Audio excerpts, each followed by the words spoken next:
Hello viewers, চলুন দেখে নেওয়া যাক মেয়েদের কাপড়ের দোকানের জন্য নাম। রংতুলি ফ্যাশন, রংধনু বস্ত্রালয়, রূপকথা ফ্যাশন, লাবণ্য বস্ত্রবিতান, Banalata fashion,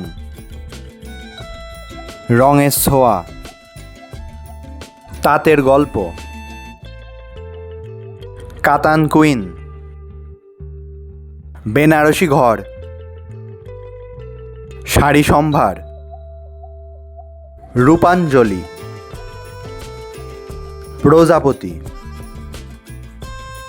রূপধারা,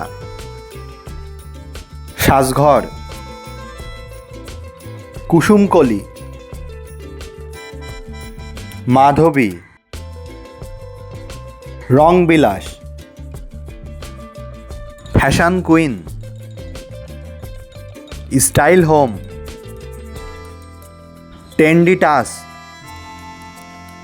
fashion planet, dream fashion, beauty wear, fashion gallery, ladies point, royal ladies, lady bloom, fashion villa, premium lady, pink fashion. এমন আরও ভিডিও পেতে সাথেই থাকুন। ধন্যবাদ।